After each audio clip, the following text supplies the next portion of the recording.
because it's a Thursday night. It's the new Friday, am I right? Make some noise if you've got work tomorrow.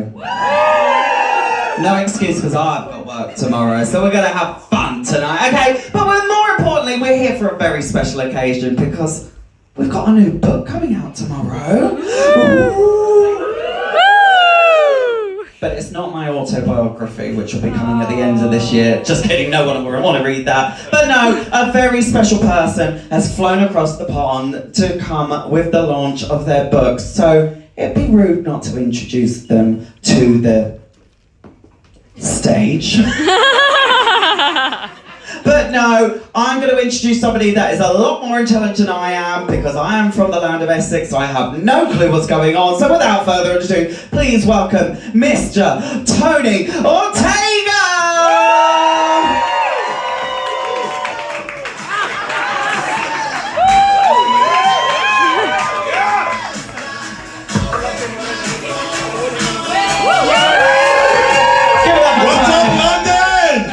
So happy to be here. My God, look at all these people. Wow, Ellen. Hello, Dean. Hello, Miss Hole. How you doing, darling? Oh, fabulous. How are you? I'm here. No, I am fabulous, but more importantly, I've got to spend the afternoon with you. I've got to read the book because I can actually read, which is a fabulous thing. But no, congratulations on the book. It is a fantastic book. There's lots of amazing insights and tidbits and shenanigans, if you will, Absolutely. Which the world is going to find out about. Well, they already have. I've gotten some hate tweets. Shut up. Oh my. Yeah. Get the plug of the bucket. No. Who wants the tea? What are the tweets saying? Yeah. Oh, here's the first one. I just saw this uninteresting doctor, stupid Tony Ortega, only mentions me once in a book about telling people to shut the fuck up. I need to be in every chapter. No one knows how to tell someone to shut the fuck up like me. I have big words to tell people to shut the fuck up. I will build a wall around this book. Can you imagine? Donald Trump is hate tweeting me. I think I saw him in the back, no? Or China. Is that Boris? No? Okay. Well, don't mention Boris in front of me, alright? And what are the other tweets? Well, I think you guys might know this one. I just read this amazing piece of literature about telling people to shut the fuck up. I finally got techniques to tell Meghan to shut the fuck up. Now she left with Harry, and that American will never get the throne. Thank you, Dr. Ortega. Her Royal Highness. Get her away from the brakes, please, whatever you do. And finally, what was the last tweet? That's right. This is the special one. Dear Dr. Ortega, you are clearly stuck in a complex amalgam of the edible stage of development and transitory ideas of having medium sex with your therapist. You are a disgrace to the psychological community. Sigmund Freud rising from the dead to shame me on Twitter. Wow, I didn't know they had Twitter in hell, but... I'm kidding. But, I mean, some people are so horrible on social media, aren't they? Very horrible. I mean, they spill the tea, sis. Okay. Well, we have 4 categories of social media horrible people. And so you have a quiz to answer if you want a free drink afterwards, but let's introduce you to these 4 horrible people. So we've got the Tumblr tosser. Why a tosser? A Tumblr's dead. Exactly. Nobody cares. I mean, the minute you put the nudity off of Tumblr, it just killed it, didn't it? I deleted the app. I mean, I love a booby doo and a winky dinky, so... Well, then we've got our Instagram Idas, because all she does is looking and never does anything about it. Except for a double tap. We love a double tap on Insta. Oh, yes. Who doesn't love a double tap? See me later, Tony. And who else have we got coming up on the quiz? Well, we do have a bed upstairs. I didn't know I was in that kind of relationship. In bed with Cheryl Hole. Oh yeah, you can come. Coming soon to Netflix. Oh my god, I'd love that. Do it. Let's call RuPaul. Yeah. AJ and the Queen season 2. Dr. O and the Queen season 1. Oh my god, you've heard it here first. It's an exclusive happening in London town. Helen, get Netflix on the phone, please. We gotta do this. All right, so we got our Facebook freaks, because all you do is scroll. I mean, really. And then we got the big kahuna of social media, the Twitter twevas, because everything is reduced to a 280 character tweet. Do you remember the days when it was 140? I think Donald Trump changed that one. Yeah. I could never get, I just run my mouth, I can't get 140 characters out. I'm Latino, we never do anything in 140 characters. Ooh, news! But no, seeing as we're talking about social media, you have a huge chapter in your book about social media. The whole chapter. It's one of the more popular chapters so far. And I think it's something that resonates with everybody in this room. Everybody's on social media here, right? I mean, some people like, do it's work. But you can't help scrolling through Insta and seeing what like Lady Gaga's up to, or Cheryl Hole. Or what I'm up to, what gig I'm at. At Cheryl Hole Queen on Instagram, Facebook and Twitter. Dr. Tony Ortega on Facebook, Instagram, and Twitter. We love a universal username. But no, there's lots of things that you talk about in your book about social media. And one of the things that, has anybody actually seen the book yet? Has anybody got an exclusive? Oh, fabulous. But like throughout your book, you have these hashtag OMG moments, which are like the big pointer moments in your book. And one of them that I really liked was, don't judge your insides by somebody's outsides, especially the outsides they post on social media. So tell me a bit more about that. So that reminds me of a saying I heard, do not compare the movie of your life to the movie trailer of someone else's life. Let's face it, a movie trailer will put out the best stuff to get you to go see the movie, right? That is what we're putting on social media. Well, not you and I, because we're real. Yeah, we're real. We're down with the kids.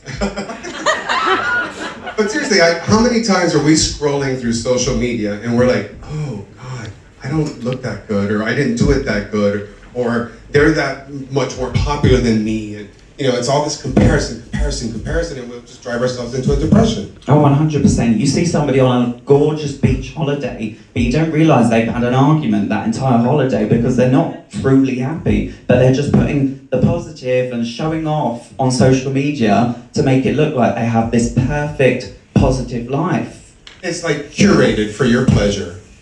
I mean, if they want to go into movie making, I'm sure Warner Brothers will give them a job. Absolutely. Or Netflix. Oh, Netflix, they're the big bosses now, aren't they? Absolutely. 24 Oscar nominations. Yes, I do read the news. But no, there was lots of other things as well in that chapter, because social media is such a huge part of my day-to-day life, but it's also a huge part of my work, because it gives me the platform to reach out to people, not just in the UK, but worldwide. I mean, I might have been on a show called RuPaul's Drag Race UK. Never heard of it. Me neither. I got entered. But no, you laugh. Janet Jackson feedback. No,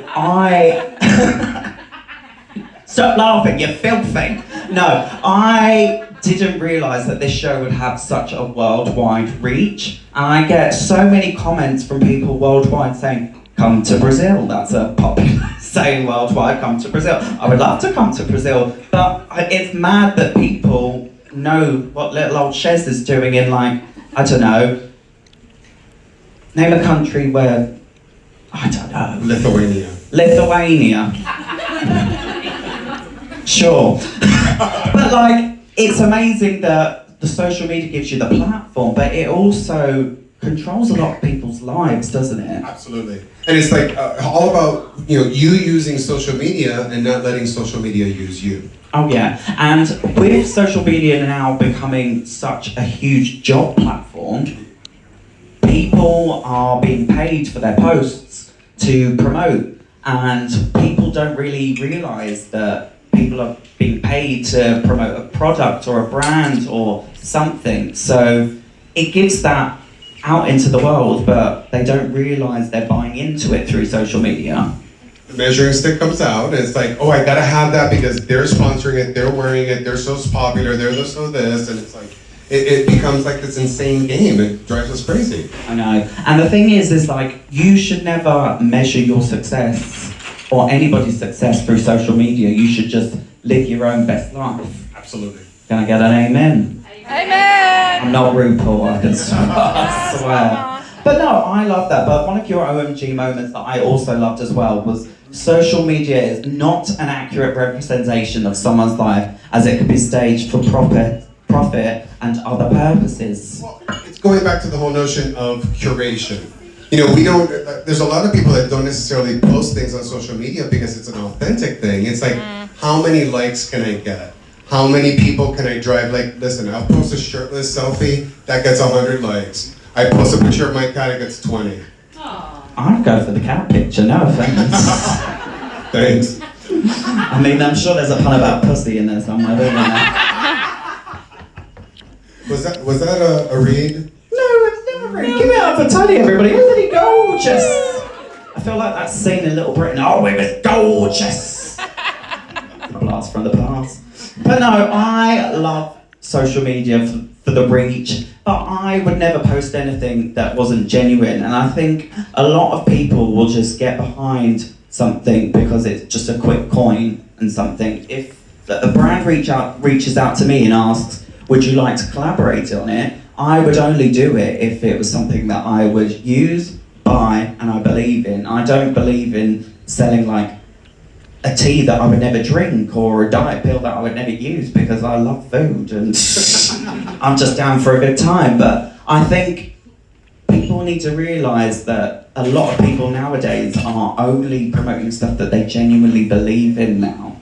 And I think people need to realise that things are starting to become a lot more authentic in their posts. And it comes across, like I was telling you off stage, like your post today, I was like, oh wow, this was amazing. She's getting the feel for the particular chapter she's quoting. Oh my god, if anybody actually saw my Instagram post, there's a page in the book where Tony lists off 4 steps that you need to hit in your life. And the last point is, just remember you're a fucking rock star. And it takes me back to that episode of Drag Race where I was crying going, I'm a fucking star, I am a star. And I was just like, that is me. And obviously I snapped it and I sent it straight to Blue Hydrangea because I was like, I'm a fucking star, Blue. I love Blue. And she's so cute. She's alright. But no, and then I was like, oh my god, I need to share this with everybody on social media because it's that great platform to show people and remind people that you are a star and you have to put I can't even speak today. You have to put positivity out into the world to bring it all back full circle because there's so much negativity on social media. If you only put out their positive vibes, that's all that's going to keep circulating over negativity. Absolutely. And it's like, you get that feel for it in a very subtle way. You'll know the negative post from the positive post, the authentic post from the curated post. You'll get that feel if you pay attention. Oh, totally. And there's so many drama queens on social media, isn't there? Can we talk about drama? Let me get out my reading glasses, mama. No, the library is open. No, there are so many people that are so over the top in this world that I think everybody in this room can really resonate with somebody that's a huge drama queen, right?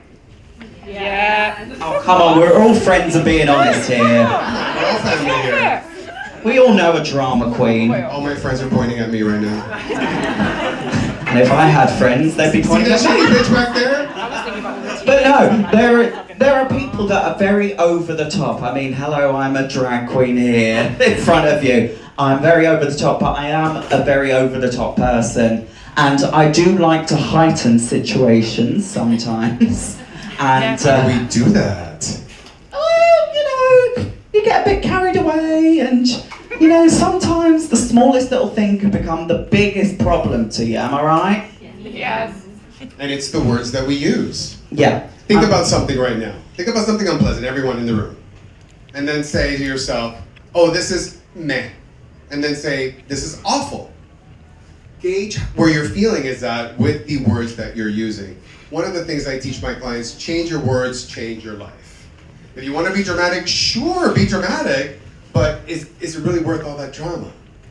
Is it really that horrible? Thank you. Can I get an amen? No, but it is true about language and what you use and describing things. I mean, one of your OMG moments that I really resonated was, there is no way in hell you could be mindful and be on full drama mode, because when you're in that full drama mode, everything is blown up, blown out of proportion, and you can't think straight. You can only see it for what you've created, and it takes an outside voice to come in and say, darling, snap out of it. Exactly, you need to chill down. Or in the words of Taylor Swift, you need to calm down. I'm just disappointed no one caught the Moonstruck reference. No? Snap out of it? Snap out of it! Well, I'm not Chad Michael, so I couldn't do it. Neither am I, darling. But no, that's one of those things that I find myself in a situation when I can only see, like, oh, how do I solve this situation? And it takes somebody outside to go, well, actually, we need to do this. And you go, oh, it's not as bad as I thought it was. So what are you getting when you're in that heightened state of like, oh my God, I gotta solve this? What do you think you're getting out of that? Absolutely nothing. Think about it. Think about it. Who said attention? I love attention. No. Thank you. But no, it is that one of those things that you just do it to try and get a resolution. And like, I'm a terrible person. Whilst I call myself independent, I'm not truly that independent, because I need somebody to help me navigate things, because I take on too much on myself. And I just need that one person to be like, right, we're gonna do this, we're gonna do this, we're gonna do this. And then I can focus on that one thing I need to. I need that person in my life because I take on way too much. Private practice, author, comic book series, what the hell? You've got a lot going on. I do. Thank God I'm single. I mean, being single isn't a terrible thing though, is it? Absolutely not, no. Any single people in the room? Hey, thank you. Any cute boys that are single in the room? I mean, I'm here till Tuesday. Just saying. Anyway, but I always like to say being single is like a superpower, right? There's so much that you can do. You don't have to worry. You don't have to answer to anybody. Listen, I have to answer to, hi darling, good to see you there. The only person I ever have to answer to is my diabetic cat, if you can believe that. Oh, bless. So cute, my baby. All the meds. Yes. Oh. Twice a day. It's crazy. It's too much responsibility for I me. know. I can barely look after myself. This is turning into counselling for me, isn't it? I'm a drag queen with a problem, Tony, help me. Well, that's what I'm here for. Oh, and this book is gonna help me. All right. Well, you know, with the whole issue of drama, one of the things, you know, you were just kind of mentioning is that when we get in that heightened state, like our minds issue worst case scenarios faster than Donald Trump tweets. I mean, think about it for a second. Yeah, it goes so quickly that you can't truly process what you're about to say and what you're about to do, because you're in this moment of, it's kind of like, I don't want to say euphoria. In many ways it is, but it's a euphoria that's all like future-based. It's all like, it doesn't get you the solutions that you need. It gets you that energy, that heightened state, but it doesn't do anything to solve the problem. Yeah, 100%.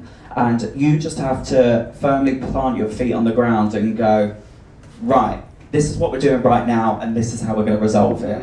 Other than Flappy McGee over here, you know? Is that how they do it in Essex? Yeah, I think so. Glam Diva's like the scary monster in Monsters Inc. going into the scare room. That was a very niche reference, I'm so sorry. But no, there's another chapter in your book that I really loved, and it was the chapter about gratitude. Yes, okay. So this one, it starts off talking about how gratitude can sometimes be overused, but one of the reasons why that happens is that I feel that we've lost our ability to feel negative emotions. Why? Because we don't have to wait for anything anymore with social media, with technology. Everything can get resolved. Do you know there's an app that delivers alcohol to your house? What is that? Seriously, I can stay home, not see another soul, and get completely smashed. It's great. Between that and Grindr, it's a Saturday night. Sounds like a party. Well, I don't have a hotel for this day, so. Well, it's an Airbnb. But no, I completely agree with that. Like, you can click your fingers and have something at your house in 20 minutes, whether it's a pizza, whether it's a bottle of vodka, whether it's whatever you like. But it's one of those things that life has turned so fast-paced that you don't really truly process your feelings, your emotions, and anything, truly. And the only way to the other side of a negative emotion is going right through it, which of course takes time. But we don't want to take the time because everything's at our fingertips. Yeah. And I think people want results so quickly, don't they, in these day and ages? Because we can get the results so quickly. Yeah. We've been spoiled. And I mean, I was a spoiled little brat as a child. No. No! You wouldn't believe it, would you? But no, it's one of those things that you have to really take a step back and assess and go, well, I want to get to here. And you have to put the legwork in to get to there. Mm-hmm. And whether it's wading through mud or running there instead of walking there, you will always reach that destination, am I right? Well, that reminds me of your drag race journey. Like, you walked in there. Oh, come on, let's talk about, who wants to hear about her drag race journey? Yeah. Okay. I mean, we're all here for her, not for me. I'm here for the book. So, like, one of the things I always admired about you on this season was every episode you just walked out, you owned who you were, your aesthetic, you didn't bend, you didn't fold. I'm Cheryl Hole, and this is who I am. There was like no sidestepping it. You had your meltdowns. They were fun meltdowns though. But they were genuine as well. Exactly. But like that was like it almost like that was your whole journey of authenticity and genuineness and owning the good wit about it. There was no quick fix. There was no app to get you out of it. You just did what you had to do and you owned it. Oh, 100%. I would never enter anything without being myself 100%. Like, whether it's a theatre show, I know we're playing a character, but you have to audition, you have to chat to people, you have to get to know people. I make a conscious effort every time I enter a room in a professional environment. I make sure I acknowledge every single person in that room because we're all here doing a job, working together. And I did that on Drag Race. I made sure I came in, I made sure I was known by everybody, but also I knew everybody. Because we're here to do a job, we're here to work together, but more importantly, we're here to have fun whilst doing it. And if you can get to know everybody and have a good time, the job's going to be even more easier. And with every challenge that came up on Drag Race, yeah, I might have done terribly in the last episode, but I just disregarded it and went into it clean with the next challenge, because there's no point holding on to negativity. There's no point worrying about, oh, but I did this time. This is a new day, this is a new challenge, this is a new chance to show yourself at your best. And if you don't present yourself, yes, I might not have bought the best runway looks, or, but like, I could have... Damn Michelle Visage. I know, she hates a bodysuit and that's my entire wardrobe. Except for tonight when I look like an extra from Dynasty. Very Crystal Carrington, I love it. Thank you, House of CB. No, but no, I didn't care because when we prepare for the show, we get given a list of things to bring. So I looked at the list and my initial thought was, I'm going to do that. Like the day at the races, I was like, I'm going to be an Essex girl that's never been to Ascot. So I've gone to a, I don't know, quiz and I've bought a cute little dress and I'm going to get plastered on Prosecco. That was my idea, that was my thought process, and that was what I ran with. And I never felt like, oh, I should have done this differently. I went, no, because that was my thought process, that was what I wanted to do, and I was happy with it. I left the show and I went, do you know what? You didn't win, but you did your best, and that's all you can do in life. Well, in today's society, it's all we want is the result, the result, the result, the result. We never do it for the being of it. Yeah, and the thing is like, some people are so driven by the goal, the prize, the win, that they forget the moment. Mm-hmm. And they forget that they can enjoy themselves. Yes, winning isn't everything, but wanting to is. and you should always aspire for something, but if you don't achieve it, it's not the end of the world, because you have aspired to it and you've set your mind to it, and the journey getting to there has probably been fantastic. Well, one of the quotes I like to use in the book is, the results are nice, but the work itself is what you want. It's the outcome that you want, because at some point when you get the results, like, you know, you were on Drag Race, but you gotta keep it going, right? You still got some level of work to do. I wrote my first book, then I wrote the second book, and so like now I'm sure someone's gonna ask me for the third. Helen, don't. So there's some level of maintenance that you always have to do to get to, so the work is just as important as the result and the outcome. Oh, 100%. And the thing is, it's like, whilst you want the results, you've got to put the hard grafting in, and you've got to, nothing gets given to you in life, and I think we can all agree with that, and I think we can all take from a moment where you've wanted something but not realised how much hard work goes into it. And it's like, my drag career, I started out, I did a competition in London, and I went, I'm going to make this my full-time job. So I quit my bar job, and I made sure I hustled, and I was in every club, every bar, every single night, whether I was just attending or whether I was speaking to promoters to try and get my name out there more. But it was that hard grafting which got my name out there. Oh, Cheryl turned up, she did an amazing job, she was very professional, you should book her for this venue. And it just carries on. And It's not a party until something gets broken. I mean, we love a vino to Blanco. Is that Davina's sister? Oh, Davina to Rioja. That was a terrible joke, just ignore me. I've had one too many Red Bulls. But no, honestly, I have to say, there are countless queens that I have worked with that have gone, why am I not getting these gigs? Why am I not getting these gigs? Because they're sitting at home waiting for them to come to them. They're not out there doing the work because they expect it to come to them without any work being put into it. And I think with Drag Race as well, people go, I can do that, and then sit at home and waiting for it to come. No, darling, you've got to get out there and you've got to work for it. Well, and I think sometimes like social media and technology dulls that ability for us to do so, because in many ways we don't have to go out and do the hard work. No. There's a lot of people that make an amazing career from their work on social media, and they can do the work. Influencers. Yes.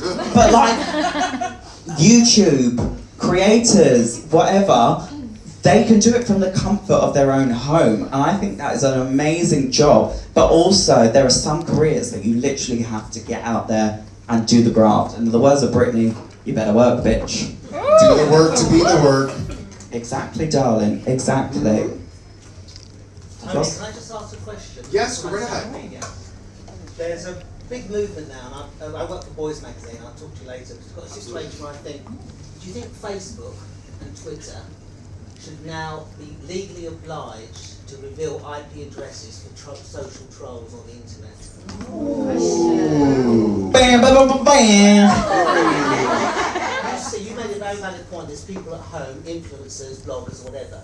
There's also CUNT sitting in their home being paid professionally to fuck people's lives over. And people killing themselves on the basis of it. So I do believe that Facebook and Twitter, owned by Google or some faceless San Francisco, Silicon Valley twat, should face legal and criminal charges. I mean, how would they police that? I have no idea what, the way you could change IP. You put something on Facebook, and I swear to God, I've got a reference on Facebook, and then 20 minutes later, I get an email or a blink saying, oh, you might be interested in going to the Dorset Hotel for cocktails. Now that is fucking Big Brother. Yeah. They are looking at me, and there's an what's it called? Algorithm?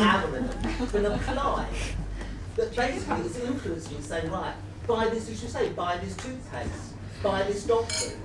And these people have got to, when it comes to negative shit, and young men between the ages of 18 and 35 who now the proven high statistic of killing themselves through social pressure, right? And having to have this trainers, all that sort of stuff, right?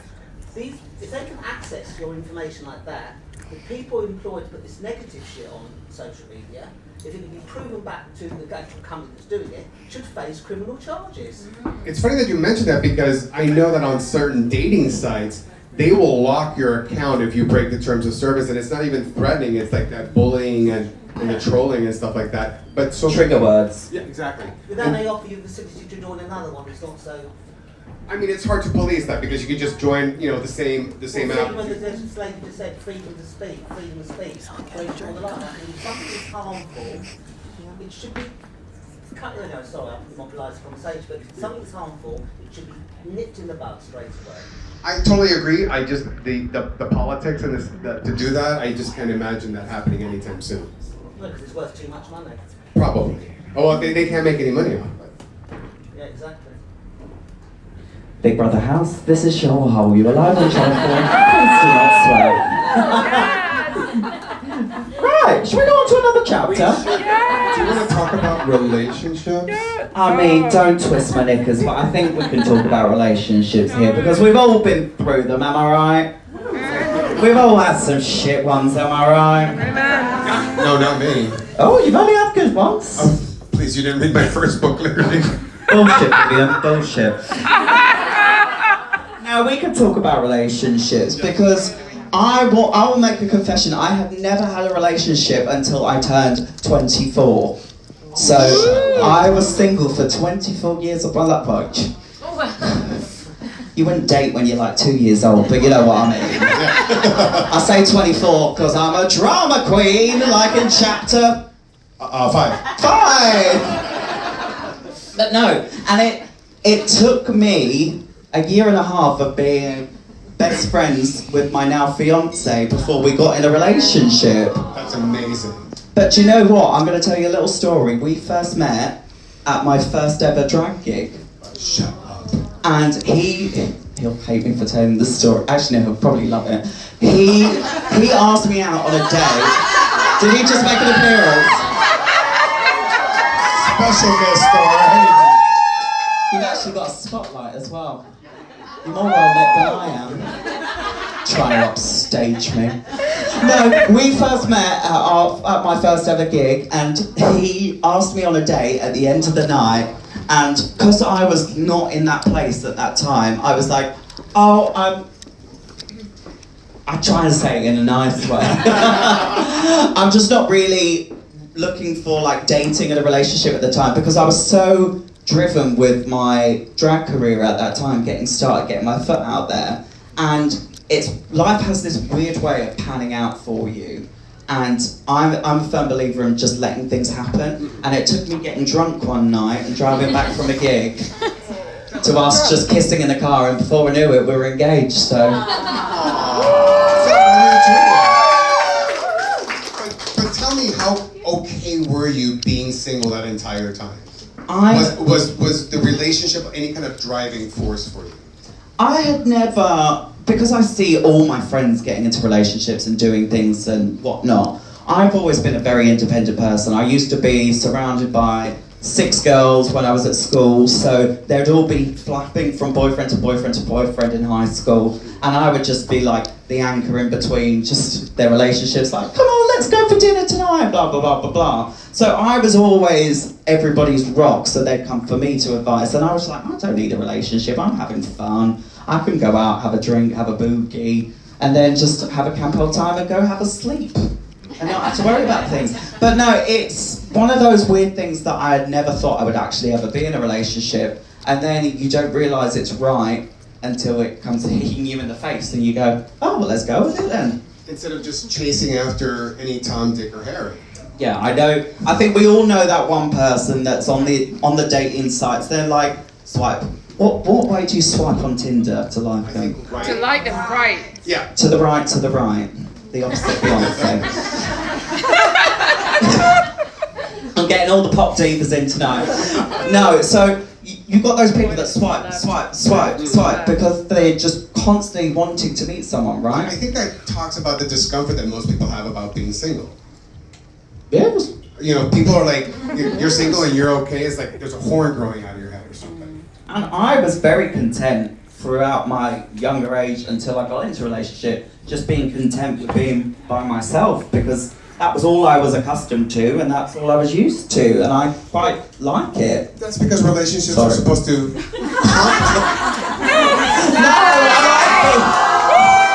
This is not a pantomime, everybody. Oh, yes, it is. No! This is a serious TED Talks, okay?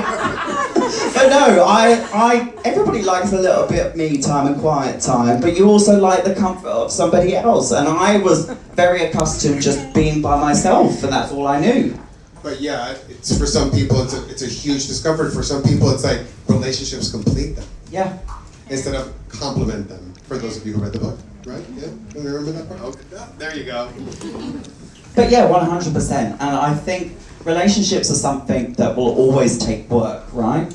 You do the work to be the work. Exactly, and So- that was one of your points in the book. So you do the work to be the person you want to be with. You're in that relationship. Well, guess what? Relationships require work. Things change, people change. But we want to rest on our laurels and expect everything's going to be okay. Yeah, and like life is a journey, a relationship's a journey, and if you're in it for the long haul, there's going to be ups and there's going to be downs. And the words of Ronan Keating, life is a roller coaster, you've just got to ride it. You're just quoting everyone tonight, girl. I mean, if there's a game of name that tune, I'm the winner. Well, if we're going to be quoting celebrities, shall we quote the biggest queen of all? Lady Gaga. No. Betty White! Oh, of course. Because we all know, our bonus chapter is being Betty White. Extra as fuck. I mean, Betty White at 94? 3 or 4, yeah. 94 is still the most extra motherfucker I've ever seen in my life. She is an absolute diva, icon, legend, star. And she's not even on social media that much. I mean, I'm sure she's got someone running it for her. She just goes, send that. Well, she has an excellent quote, which I have to find. Give me a second. Talk amongst yourselves. I'll do a dance. Yeah, there you go. She writes something. Not doing a death drop, my back hurts today. Oh, you too? Oh, here we go. Facebook just sounds like a drag. In my day, seeing pictures of people's vacations was considered punishment. And I mean, listen, going back to social media, why do we have to post a picture of everything we eat? I can't swallow that concept. Anybody here does that? Yeah. Oh. have we got a food blogger in the front row? Yeah. Oh wow. Hi. You've just discredited that career. I just read them to Phil. No, if I'm on holiday, I like to leave my phone out there and just remember I'm here enjoying myself. And like, I'll send a picture to my mum. I'll be like, I'm underneath the palm tree today. This is nice. And she'll go, oh, that's nice, sweetie. Enjoy. And then I'll leave it as that. I don't feel like I need to go Instagram live on the beach and stuff like that. Do you know what I mean? And just live you lying on the, thing getting a tan. Yeah. People do that. We're all allowed to switch off in life, aren't we? Not me. Yeah, we are. Yeah, it's one of those moments. I think holiday is very key to switching off, but some people just can't, again, step away from social media. Well, I find that the days that you wake up, go right on social media, get your coffee, listen to the news, by the time it's 12, you want to kill somebody. And you wonder why. Because first thing in the morning, you're feeding yourself with all of this, trolling and all of the news and Donald Trump's tweets and all of these things. Oh, he's blocked for me. I don't see any of them. Oh, did you block him or did he block you? Well, it would have been drama if he blocked me, but you know what? I blocked him first. Good girl. I don't normally block people. What I normally do is mute them, so they think they're still going. They're like blah blah blah blah blah. I don't see anything, and they think they're still getting to me. Oh, darling, you ain't paying me any mind. Do you know what I mean? And more people get satisfaction out of a block, and I'm like, I'm not giving you the satisfaction of that. So if you mute them, they're gone, but they just don't know it. The mute button is my favorite button on social media. Well, unless you're my ex, then I have to block them. Yeah, I like when people shut the fuck up. Should we move to Q&A? Oh yeah, have we got any questions? Shall I come in amongst you? Who's got any questions? Oh, we got one back here. Raise your hand. What's your name and where'd you come from? I'm Take James. my microphone. It's James from Belfast. How are you? Well, what's the crack? I live in Are you well? Dr. Tony, Helen's my PR as well, and what a wonderful job Helen does. And if it wasn't for Helen for the past 3 weeks, I don't know what would have happened to my company because I was trolled. And it was a mass trolling. I write books about knitting and mental health. And what are termed as social justice warriors, if you know that term? Very well. I'm from New York. We're full of them over there. And they descended and descended because Thomas, my partner, he's a doctor, and Thomas is very into his mindfulness. We came up with a concept called Nisitation, which is mindfulness for people like me who fidget. And because we were doing well, getting the TV because of Helen's work, we were absolutely... It wouldn't stop. It wouldn't stop. And we didn't comment. But what we went through as a couple personally, we were strong together, but I can't get out of my head the comments that were said, which were not true. What do you suggest? Sue the bastards. Well, I mean, to the gentleman's point, but you know, you're talking about mindfulness, right? So you're getting bombarded with all these negative comments. You need to make a choice. It's like, listen, anyone behind a screen can be Billy Badass. Anyone. And it really is more reflective of who they are than of who you are. Because they're just exerting their power. They're like projecting all of their shit onto you. It has nothing to do with you. I was sharing with Helen, had a little Twitter war with someone. But, you know. I don't know why you looked at me. Because you were talking about the mute button, which I should have used with this one individual. And, you know, I looked at the comments he was making, and, you know, being in mental health, I was able to kind of interpret it and be like, oh, sis, this is more about you. You know? So it's taking that kind of attitude. Unless you know this person, unless that person's like right in front of you, you need to take what they say with a grain of salt. Because it's really, you know, we become like the Incredible Hulk behind that screen, and we're like, you know, 280 characters telling them to fuck off, but, you know, go face to face with that person. They're not going to do the same thing. They never do. I'm a musician and I get a lot of that, and honestly it's just jealousy. Thank you. We have 4,500 in 1 hour. Thank you. You're very welcome. And back here, this lovely lady. I'll come to you with the microphone. What's your name and where'd you come from? I'm Pam and I live in Brighton. Hello, Pam. Everyone say hi, Pam. Hi, Pam. We're getting very camp tonight. So, what's your question, Diva? Well, the whole book is about shutting the fuck up, and I know that we say it to ourselves a lot, but I wondered for each of you guys, when the last time you had to tell somebody, either in your head or out loud, to shut the fuck up. Oh, I'll let you take this first, Tony. I actually, you know what? I'm going to say I had to do this to myself on Sunday. I shit you not. So I'm packing my bag because I left New York on Tuesday. I lost my favorite ring. I couldn't find it anywhere. I'm like rummaging, I'm frantic. I'm like, I can't go to London. I can't go to London without my lucky ring. This ring symbolizes hope. Blah, blah, blah, blah, blah, blah. I bend down, and all of a sudden when I get up, pulled my back, could barely move. And then I said to myself, Tony, shut the fuck up. A ring is not gonna make or break the night. The night is about the book, the night is about you. It's not about some fucking ring, shut the fuck up. So, yeah, I took the easy way out, but it was very recent. Well, thank you for sharing. Of course. Did you find the ring? I did, it's right here. Oh, in fact, see, all that stress, all that hot-headedness, being a drama queen. I was by myself though. Well, you've got to have the conversation with yourself, as crazy as that sounds, you do. Talking yourself, like literally the best coping skill I use any day is literally talking out loud to myself and telling myself to shut the fuck up. Can I get an amen? Amen! I can't think of the last time I told somebody to shut the fuck up on myself. How you doing? Was it you? Where are you? I'm here. Yeah, it was probably yesterday. Hayden Bleach, everybody. When did I tell you to shut the fuck up? When I was probably telling you to do something that you need to do and you didn't want to do it. Excuse me, don't paint me in this light! Hide behind the curtain, hide behind the curtain. No, like a relationship, you have ups and you have downs, and then sometimes you can grind on each other. Not in that way. But no, like, because we now work together, he travels with me and he's in charge of a lot of things. He normally tells me what to do a lot of the time, and sometimes he's like, oh, shut the fuck up, you need to do this. And I'm just like, okay, I'll just do it, it's fine. So that's probably the last time. Anyway, any more questions?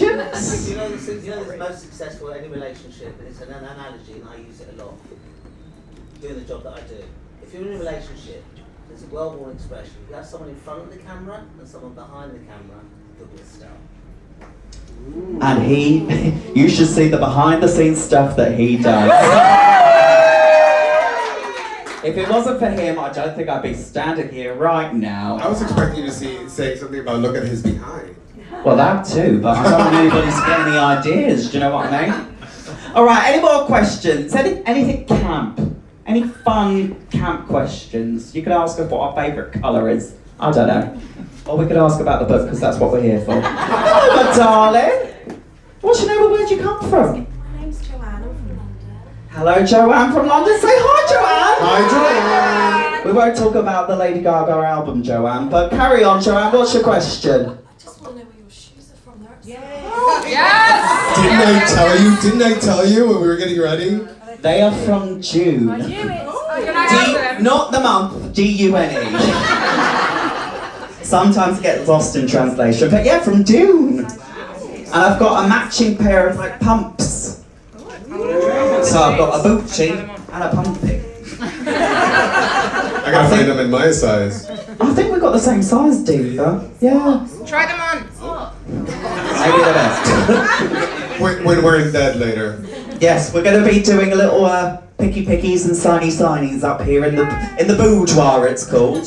In bed with Cheryl Hole. We're gonna be upstairs signing books and taking pictures and all that fun stuff after we're done. Yeah, but is this the chance? Any last burning questions? I've got one. Miss Helen Lewis. Apart from you, obviously, apart from you because you're amazing. Who's your favourite drag queen?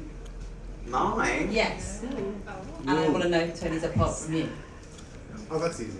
I'm going to say RuPaul because I want to be on All Stars. Is this on Instagram Live? I hope that doesn't go against me. Tony! Your favourite drag queen that's not me? That's not you. I imprinted on the very first drag queen I ever watched on RuPaul's Drag Race, which was Adore Delano. Party! Party. And she's a Libra like me. I'm a Libra too! Shut up! I know. Oh my god. October the 18th. October 12th. Ooh! We gotta celebrate together sometime. I'll remember that. Okay. I'll send you a Facebook birthday thing. Social media. Any more questions? What's your name and where'd you come from? Hey, from Essex. Hey, we got Essex! Okay, Kay, spill the tea. What's your question?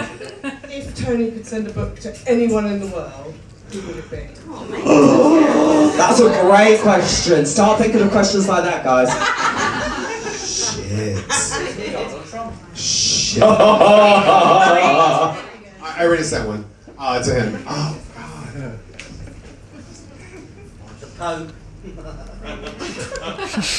You know, Tony Robbins, is he popular here? Yeah. Because I think he's so full of shit. He's charging people $1,600 to walk on coal, get third-degree burns. $11.99. I'll spare you the agony. You know. So yeah, Tony Robbins. Oh my god, we're here. Who's that? Anyone knows Tony Robbins? Oh, there's something wrong with his face. He's like this big life coach, and he makes you walk on coal to unleash your potential.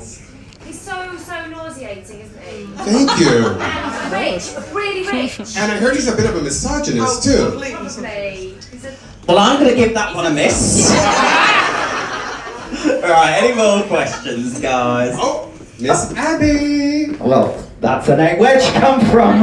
London. London! Right, what's your question, Diva? Tony, if you were to write a third book, what would it be about? The third book. Damn it, woman. Oh, sorry. Let me get through this one. So no, truth be told, and Helen knows both of these themes. So I wanted to do like a kind of tell-all of social media about things that I've kind of like encountered, and even like big-time people whose names will go unmentioned, and kind of like look behind the green curtain. So there's that one. There's 2 chapters already done with that one. And then I was thinking, for any of the people like spiritual stuff, metaphysical stuff, all of that stuff out there is very, very heady and very like confusing sometimes. And I wanted to write something along the same vein as Are You Here Yet? Something like spiritual as fuck, how to be a guru and still look cool. Have you arrived yet? Have you arrived yet? There you go. So something like that. So it would be something, but it would definitely still be along the lines of, in your face, personal development, calling out the truth and all that fun stuff. What about, is the taxi here yet? And then each chapter will be a quote from a different drag queen. Yeah. Yes. Is the taxi here yet? Have I got 15 more minutes? Can I have a quick tinkle? That'll be my chapter. Right, any more questions? Oh, we've got 2 over here.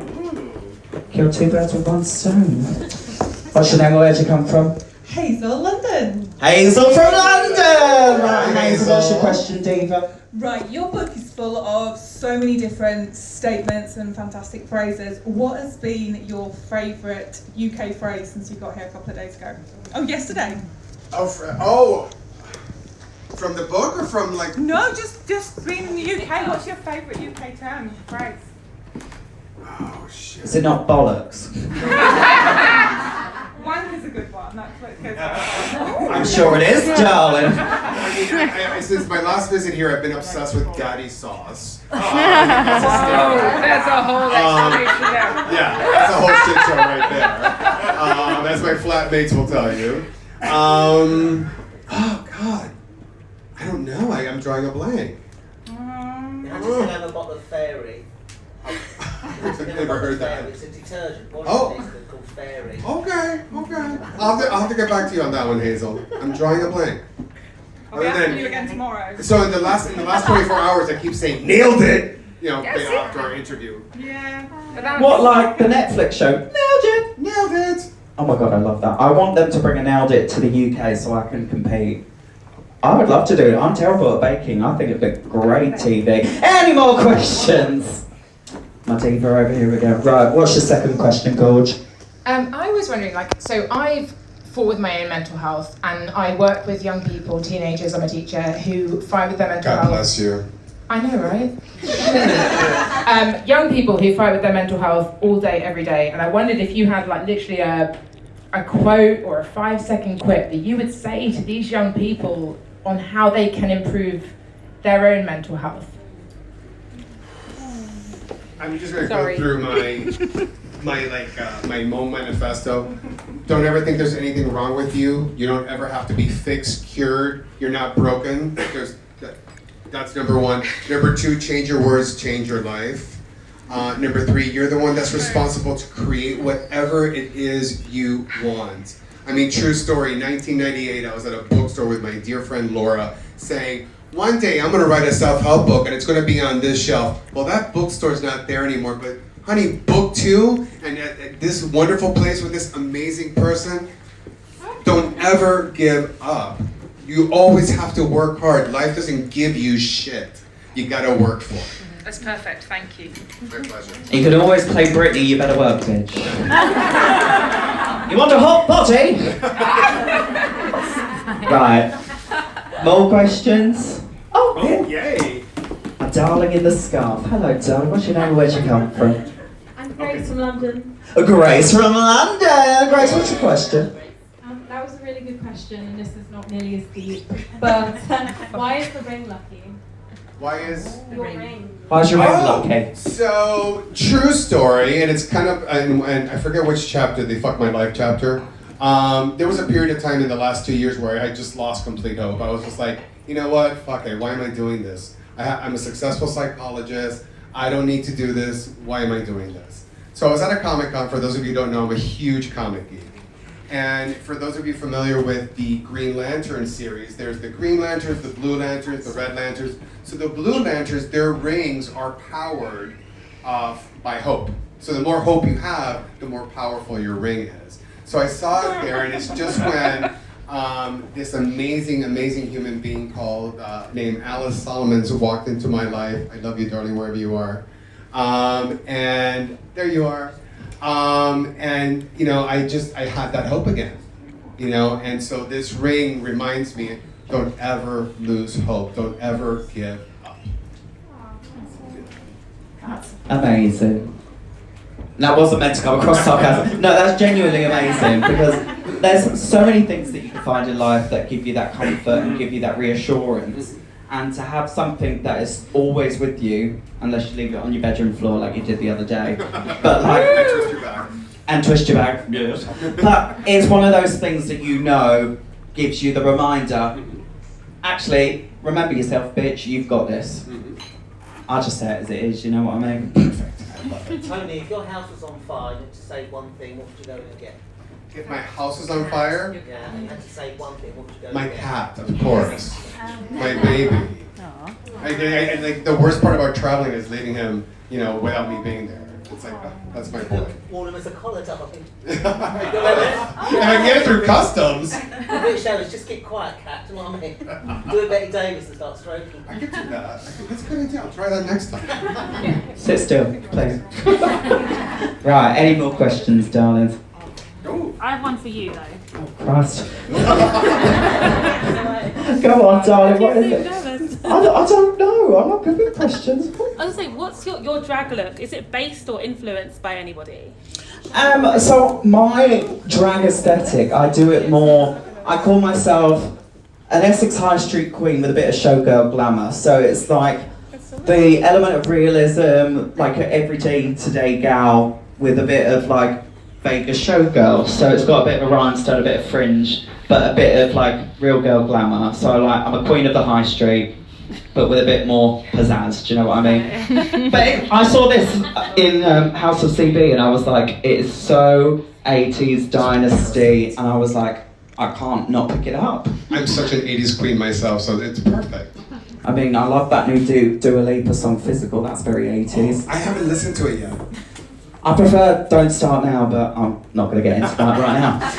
Right, any more questions before I start talking about more pop divas? No? Well, I'd like to take this opportunity to thank some amazing people. First of all, Miss Cheryl Hole! Thank you, darling. You were the perfect person for this. Thank you so much. Oh, well, no, thank you for having me, and it's an absolute pleasure to finally meet you properly, because at DragCon it was a bit of a whirlwind experience. But no, to get to read this book, to actually resonate with a lot of it, has been something that I haven't found in a book. So that means the absolute world that I get to have these conversations and talk some shit with you. So it's brilliant. But no, thank you for having me. And honestly, thank you to you guys for coming out tonight. Yes, amazing crew. To my lovely Di back there from my PR team, thank you. Again, the amazing Alice Solomons from Free Association Ortis Press. Thank you for taking a chance on me. I hope you don't regret it. And of course, the woman that we all love, Miss Helen Lewis. Darling, you are my guardian angel. You know that. There's only one woman I love more than you, and that's my mom, who better be watching. So, anyway, final thing. If you can't shut the fuck up and show up for yourself, how are you going to show up for anybody else? Can I get an amen?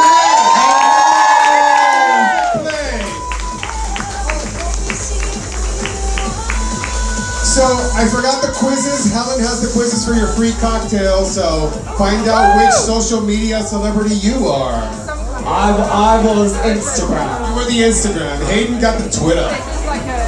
So find out if you're Tumblr, Twitter, Facebook, or Insta. I'll see you in a bit!